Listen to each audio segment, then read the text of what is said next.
សូនឈឹងពេលមកនឹងតាទៅប្រនឹងទៅណានឹងខើយបងចាំខចំណាំដែលធ្លាប់ជួបគ្នាប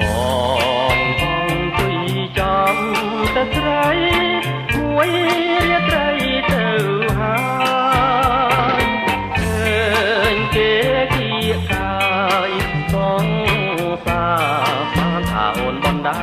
គេមិនមែនទេច្រឡំទេស្មានតែរូបស្រីហមញ៉ាំបារីបំភ្លេងតែបំភ្លេងមិនបានចាំមួយយប់ទៅហើយអូនណាយបងចាំយូរទៅនៅតែមិនឃើញស្នេហ៍ញ៉ាំកាហ្វេកុំឲ្យងងុយ